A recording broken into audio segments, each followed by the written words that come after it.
ఇది ఇళయరాజా గారి పాటలాగా ఉందని నేను చెప్పలేకపోయాను. ఎన్ని సాంగ్స్ కంపోజ్ చేసినా అన్నీ దేనిదాన్ని సపరేట్. ప్లస్ ఆ కొక్కొక్కోడి సాంగ్కి ఇళయరాజా గారి పాటలే ఒక 4-5 తమిళ పాటలు రెఫరెన్స్ ఇచ్చాను. అవి విని నవ్వాడాను. ఓకే, నేను ఇస్తాను సార్ అని అడిగాను. అసలు ఆ సాంగ్స్కి దీనికి సంబంధం లేదు, ఇది కొత్త దీంట్లో ఉంది. అది బాగా ఎక్సైటెడ్ థింగ్. యువన్ లాంటి వాటితోటి, ఇటు ఇళయరాజా గారి కొడుకుతోటి, అటు చిరంజీవి గారి కొడుకుతోటి సినిమా చేయటం.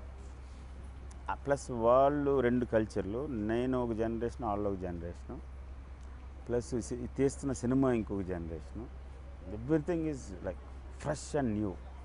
చందమామ సినిమా తర్వాత మళ్ళీ ఒక అద్భుతమైన విలేజ్ నేపథ్యం, గ్రామీణ నేపథ్యం, కుటుంబ బాంధవ్యాలు, సంబంధాలు, మన లోపల ఉండే మానవత్వానికి సంబంధించినవి కానివ్వండి, లేకపోతే మన లోపల ఉండే ప్రతి ఒక్క ఎమోషన్ని పోర్ట్రేట్ చేసే విధంగా గోవిందుడు అందరవాడ సినిమాలో కథాపరంగా తీర్చిదిద్దారు. సో ఒక అద్భుతమైన ఇది దాదాపు నాకు తెలిసి ఇంకొక 40-50 వేలు చెప్పుకుంటారు. ఒకప్పుడు కేవీ రెడ్డి గారు, బిఎన్ రెడ్డి గారు, లేకపోతే చాలామంది పెద్ద పెద్ద డైరెక్టర్లు, విశ్వనాథ్ గారు, బాపు గారు చేసిన సినిమాల గురించి చెప్పుకున్నట్టే ఈ గోవిందుడు అందరవాడలో సినిమా గురించి కూడా 10 తరాలు చెప్పుకునే సినిమా అవుతుంది. అంత అద్భుతంగా కృష్ణవంశీ గారు చేశారు.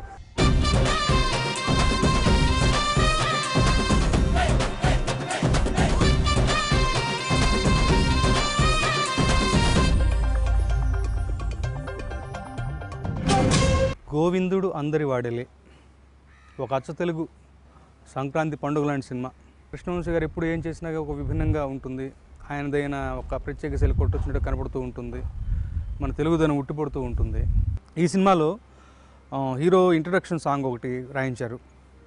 సో దాదాపు ఒక 4 రోజులు వ్యవధి తీసుకుని నాకు ముందు కూలంకషంగా విషయం అంతా వివరించారు.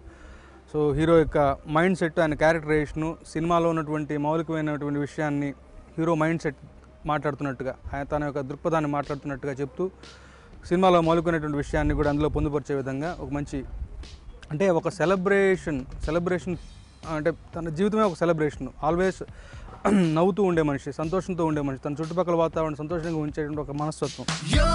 ప్రతి చోట నాకే స్వాగతం అందిస్తోంది జీవితం, పంచిస్తోంది అమృతం, సంతోషం నా చుట్టూ ఉండే లోకం, చిరునవ్వే నే చేసే సంతకం. అందరినీ కలుపుకోవాలనుకుంటున్నాడు, అందరినీ కలపాలనుకుంటున్నాడు, అందరూ కలిపి ఒక చోట ఉండాలనుకుంటున్నాడు. సో దానికి సంబంధించింది ఏదైనా వస్తే బాగుంటుంది, అది అతను చేస్తున్నాడు కాబట్టి.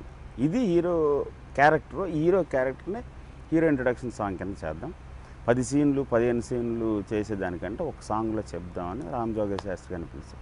అందుకనే ప్రతి చోట నాకే స్వాగతం అందిస్తుంది జీవితం అని ఎండ్ చేసి, అంటే మన లైఫ్ అంత డిజైరబుల్గా, అంత వెల్కమబుల్గా ఉండాలి.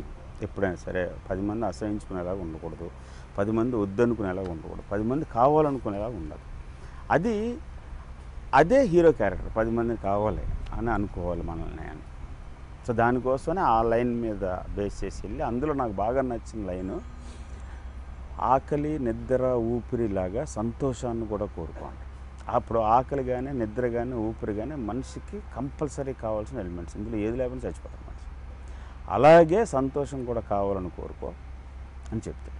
ఆకలి నిద్ర ఊపిరి మాదిరి తోడుగా కోరుకో సంతోషాన్ని కూడా, ఏమీ లేనోడు మస్తీ లేనోడే, అన్నీ ఉన్నోడు హ్యాపీగా ఉన్నోడే. తర్వాత రెండవ చరణంలో వంశీ గారు చెప్పి రాయించుకునే చరణం అది. అంటే ఒక కుటుంబం మౌలికంగా, బేసికల్గా ఒక యూనిట్గా ఒక కుటుంబం బాగుంటే అని కొన్ని కోట్ల కుటుంబాలు కలిసి ప్రపంచమంతా సంతోషంగా ఉంటుంది. సో ప్రపంచమంతా సంతోషంగా ఉండాలంటే ముందు బేసిక్గా కుటుంబ స్థాయిలో చాలా సంతోషంగా ఉండాలి, అందరూ శాంతిగా ఉండాలి, ఆనందంగా ఉండాలి. ఈ పాయింట్. సో నేను అనుకునేటువంటి మాటని నా అనేవాళ్ళుగా మార్చుకుంటే ఏర్పడేటువంటి బంధమే కుటుంబం అని చెప్తూ, 4 గోడలనే మనం ఇల్లు అనుకోలేము, 4 మనసులను ఒక్కటి చేద్దాం.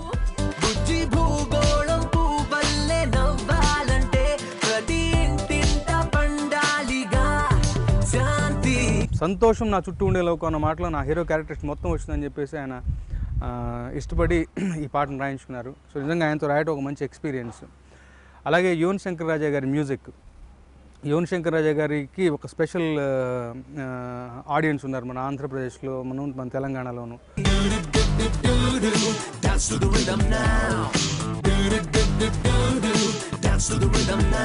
టీజర్ చూస్తే ఆ ఫస్ట్ లైన్ వచ్చినప్పుడు వెనకాల లండన్ బ్రిడ్జ్ బ్యాక్ డ్రాప్లో తీశారు. అది నిజంగా అద్భుతంగా తీశారు కృష్ణవంశీ గారు. ఆయనకు పర్సనల్గా థ్యాంక్స్. అలాగే కృష్ణవంశీ గారి పాట నాకు రాయమని ఇస్తూ చాలా జాగ్రత్తగా రాయాలి, తక్కువ సమయం ఉంది, హీరో గారు చెప్పారు మీ పేరు, రామ్ చరణ్ గారు మిమ్మల్ని సజెస్ట్ చేశారు, సో జాగ్రత్తగా రాయండి అని చెప్పారు. నిజంగా ఈ ప్లాట్ఫామ్ ద్వారా personally I would like to thank Ram Charan గారు for giving me this opportunity. ప్రతి చోట నాకే స్వాగతం అందిస్తోంది జీవితం, పంచిస్తోంది అమృతం, సంతోషం నా చుట్టూ ఉండే లోకం, చిరునవ్వే నే చేసే సంతకం. సినిమాకి నేను రాసినటువంటి పాట గురించి ఎన్నో జ్ఞాపకాలు వస్తున్నాయి. చాలా రోజుల తర్వాత కృష్ణవంశీ నేను కూర్చుని మద్రాసులో కూర్చున్నాం, హైదరాబాద్లో కూర్చున్నాం, 3-4 సార్లు డిస్కషన్ చేసుకున్నాం. ఒక 28 రోజులు కష్టపడినటువంటి పాట ఇటీవల ఈ ఒక్క పాటే. మామూలుగా మేము ఏ పాటకైనా 3 రోజుల కంటే ఎక్కువ తీసుకోం. చాలా రోజుల తర్వాత మళ్ళీ ఈ పాట కోసం 28 రోజులు ఈ పాట మదనంలో కూర్చోవాల్సి వచ్చింది. ఈ పాట తపస్సులోకి వెళ్ళాల్సి వచ్చింది.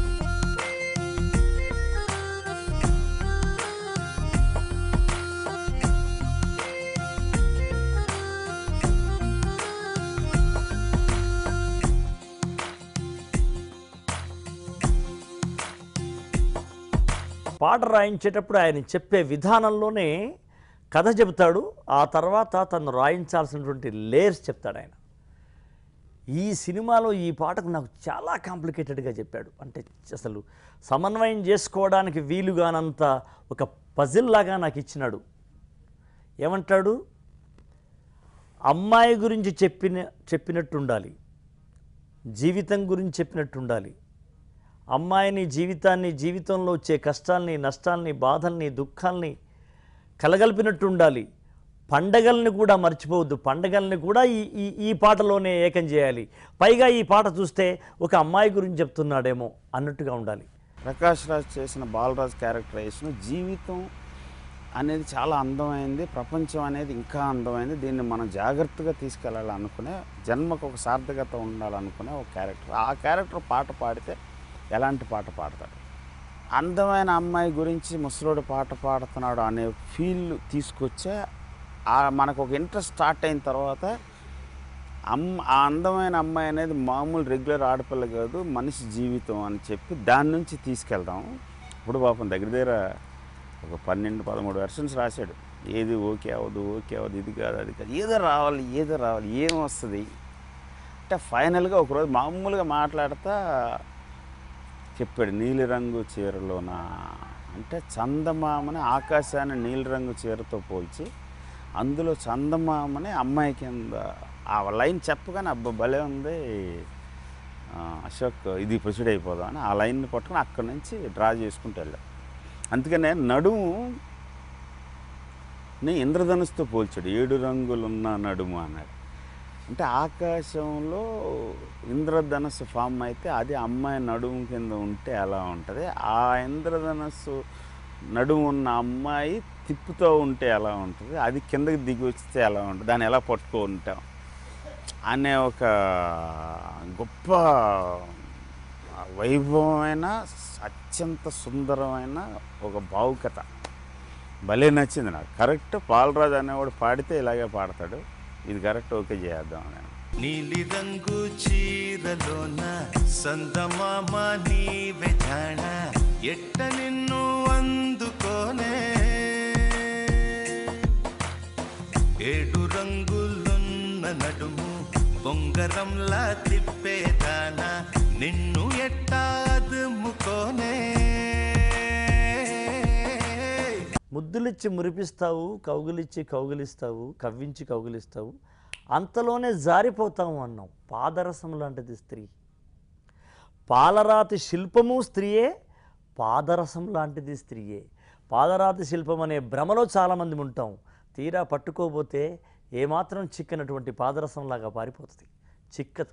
మెరుపల్ల మెరిసి జానా, వరదల్లె ముంచె జానా, ఈ భూమి పైన నీ మాయలోన పడనోడు ఎవడ జానా, జానా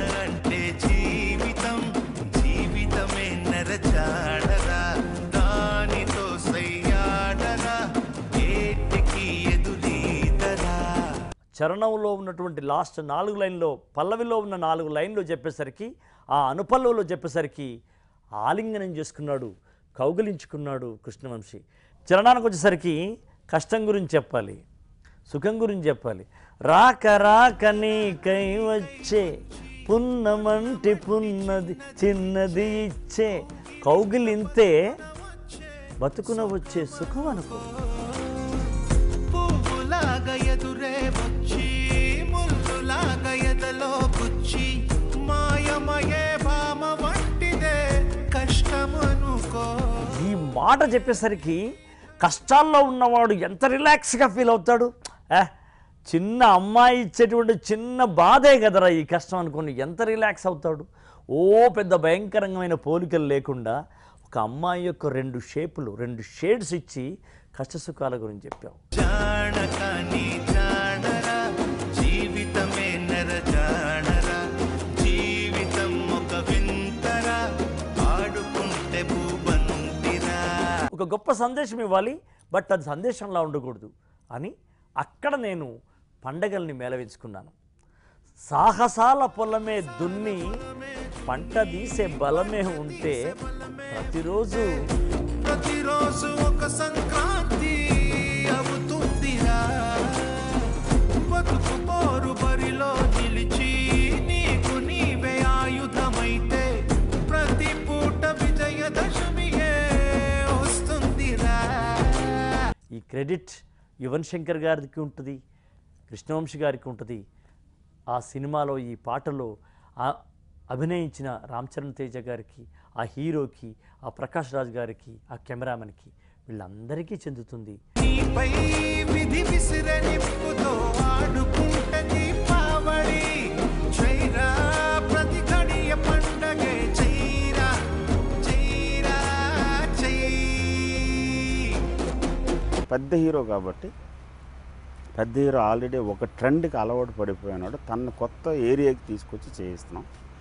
కొత్తగా ఉండాలి, మన కల్చర్ ఉండాలి, ప్లస్ ఇవాల్టి జనరేషను యూత్కి అలవాటు పడినా లేకపోతే కావాలనుకునే ఎలిమెంట్స్ ఉన్న పాట ఉండాలి.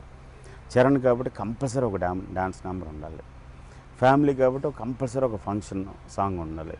ఈ రిస్ట్రిక్షన్స్ ఇలాగ ఆలోచించుకుంటే వెళ్ళి ఒక్కోదాన్ని డీల్ చేసుకుంటాం.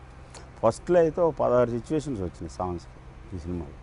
అంటే ఎవరికి చెప్పలేదు, ఇప్పుడు ఫస్ట్ టైం చెప్తే గుండె అయిపోతుంది అయిపోయి అంటే. దాని నుంచి చేసుకుంటూ వచ్చి 6 సిచ్యువేషన్స్ ఫైనలైజ్ చేసాం.